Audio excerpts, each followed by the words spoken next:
Seguimos con otra semana más, con el estudio sistemático de un tema importantísimo, el tema de la alianza.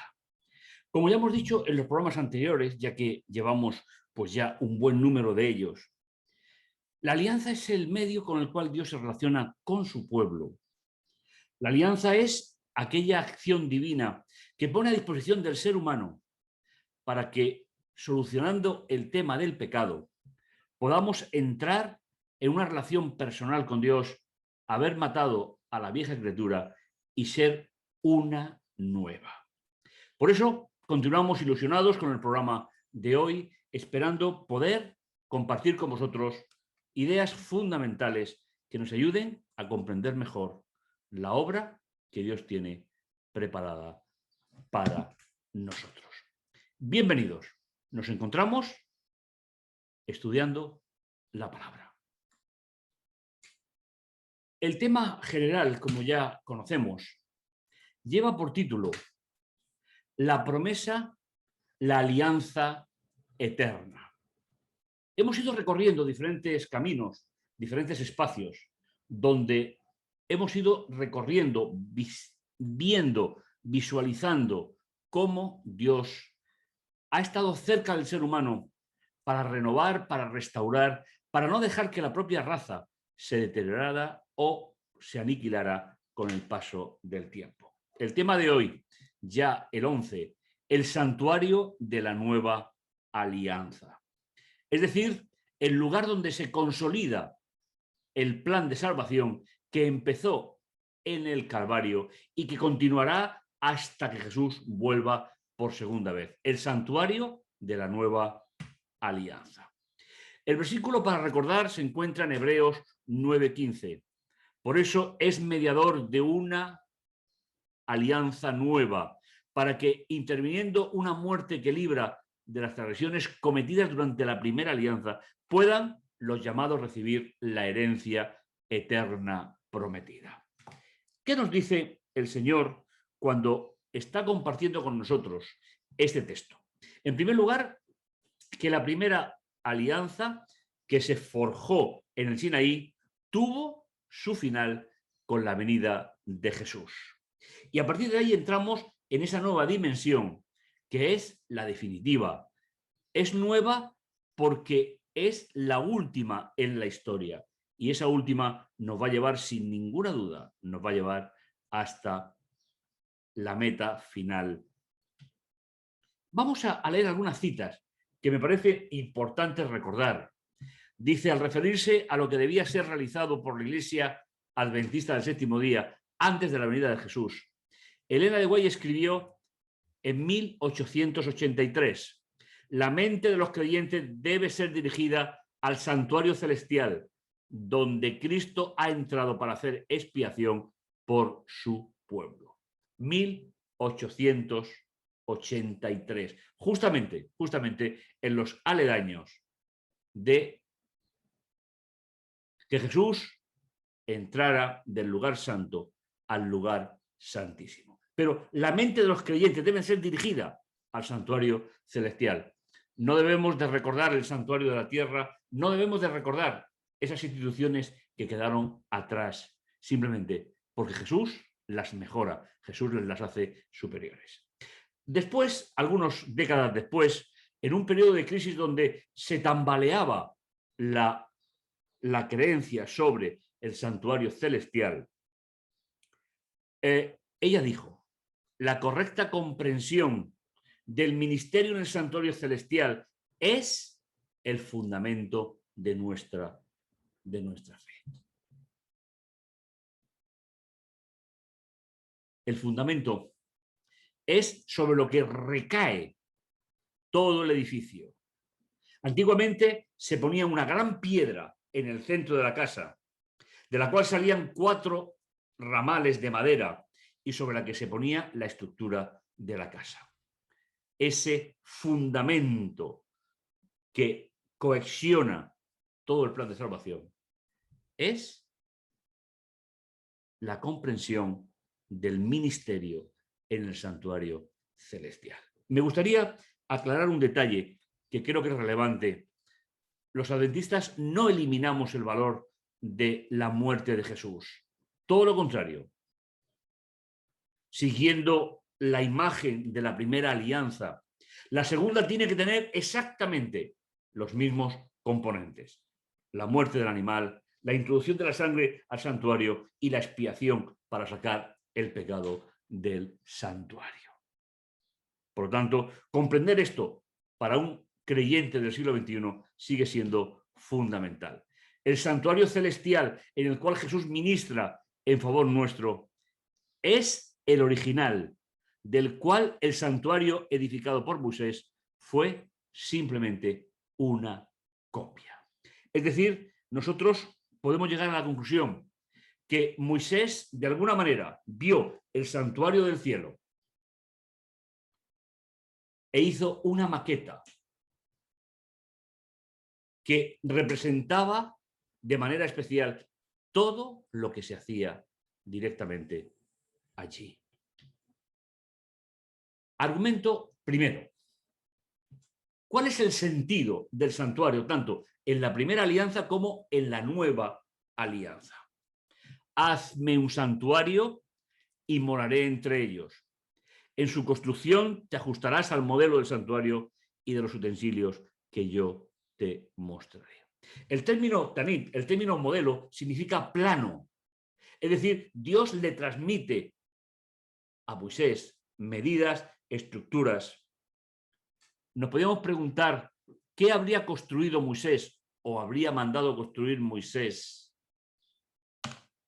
si el Señor no le hubiese mostrado. Habría construido un santuario egipcio. Habría construido una obra que sería muy parecida a las divinidades en Egipto.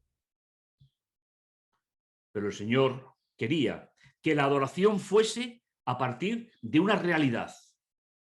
Y esa es habitar en medio de su pueblo. Y Dios no puede habitar en sitios donde hay un ambiente alejado de la realidad espiritual. En Levítico 26, 11, 12 dice: pondré mi morada entre vosotros y no os destetaré. Caminaré entre vosotros y seré vuestro Dios y vosotros seréis mi pueblo. Veis que la alianza es el paso intermedio entre la salvación y la situación del hombre actual, el lugar donde se solucionan los pecados de cada uno de nosotros. Pecado, sacrificio y aceptación es uno de los aspectos fundamentales que tenemos en el día de hoy. El gran papel de la sangre en los rituales de sacrificios es una de las características unificadoras de los sacrificios de Israel.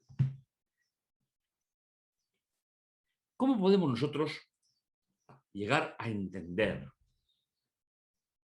el dramatismo del pecado? Queda atenuado con la alianza. Es la forma que Dios ha dispuesto para almacenar el pecado y para distribuir el pecado de manera que pueda llegar hasta su extinción final el día que Jesús vuelva. El tercer argumento es el argumento del mediador o sustitución. Dice: gracias y paz a vosotros de parte de Dios nuestro Padre y del Señor Jesucristo, que se entregó por nuestros pecados para sacarnos de la perversa situación presente, según el deseo de Dios nuestro Padre, a quien sea la gloria por los siglos de los siglos. Amén. Cualquier teología de cualquier religión del mundo que niegue la expiación mediante la sangre de Cristo niega el corazón y el alma de lo que es ser seguidor de Dios. A lo largo del tiempo, la humanidad ha ido creando religiones, creando sistemas, pero solamente hay un sistema, que es el que Dios ha instituido. Todos nos equivocamos, todos cometemos pecado. pero solamente hay una forma para solucionarlo: el plan de Dios para nosotros. Por eso, el mediador, el que media entre Dios y el hombre, en el primer pacto fue el Cordero. En el nuevo pacto es el Cordero de Dios que quita el pecado del mundo. Y por eso le damos la gloria, la honra eternamente, como comenta el autor de Gálatas en el capítulo 1, versículo 13. Esa nueva alianza tiene un nuevo sumo sacerdote con unas características realmente espectaculares. El texto nos va a decir: llego al punto central de mi exposición. Es decir, el punto central de lo que está escribiendo el autor de Hebreos. Que tenemos un sumo sacerdote que tomó su asiento en el cielo, a la diestra del trono de la majestad. Es decir, una vez que terminó su obra en la tierra y había comenzado el plan de salvación, volvió al lugar donde había salido. Mientras que los sacerdotes eran muchos y tenían que repetir sistemáticamente por la mañana, por la tarde y anualmente el sacrificio, y se tenían que poner delante del altar, Jesús lo hizo una vez y para siempre. Qué idea más espectacular. Pues ese santuario de la tierra era una sombra, un símbolo de lo que Cristo haría por todo el mundo. Por lo tanto, así como los símbolos no terminaban con la muerte del animal, la obra de Cristo por nosotros tampoco pudo terminar en la cruz. Aunque es cierto, y esto tenemos que matizarlo, que para el pecador, una vez que el pecado es transportado al santuario, en el santuario se trata el pecado, pero no se trata al pecador. El pecador queda completamente fuera, queda restaurado para siempre. Y sigue diciendo: oficiante del santuario de la tienda auténtica, plantada por el Señor y no por el hombre. Otra característica fundamental: la primera fue hecha por los grandes artesanos de Israel. Todo sumo sacerdote es nombrado para ofrecer dones y sacrificios. Luego también éste necesitaba algo que ofrecer. Jesús es el Cordero. Jesús es el sacerdote. Jesús es el sumo sacerdote que ministra en un santuario real donde se están almacenando los pecados, de que Jesús volvió al cielo con los pecados encima, los depositó en el santuario y se sentó a la diestra del Padre. Una idea realmente espectacular. Y el último punto de nuestro itinerario, ministerio celestial. Tenemos, dice el texto, pues bien, Cristo entró no en un santuario hecho a mano, copia del auténtico, sino en el cielo mismo, y ahora se presenta ante Dios a nuestro favor. En Hebreos capítulo 9, versículo 24, especialmente, en el contexto en el que el día de la expiación del ministerio de Jesús en el mismo cielo tuvo función después de que muriera y resucitara. Queremos centrarnos en un punto, la frase final que dice que Cristo se presentó ahora por nosotros. Ya no son los sacerdotes humanos, ya no son aquellos sacerdotes que prefiguraban el gran servicio que Dios, a través de Jesús, como sacerdote y sumo sacerdote, ha prestado a la humanidad. ¿Cuáles son las conclusiones que podemos extraer? Hay un mejor sacerdocio, hay una mejor alianza, Hay un mejor santuario y hay un mejor sacrificio. Ese es el mensaje de la carta a los hebreos, como resumen de todo el plan de la salvación. Y es por eso que nosotros volvemos a retomar la cita del principio, la comprensión del ministerio de Jesús en el santuario celestial. Es el fundamento de nuestra fe. Y yo añado, y de nuestra esperanza. Cuán importante sería que comprendiéramos la dimensión especial de todo lo que la Biblia nos muestra de cómo Dios resuelve el problema del pecado.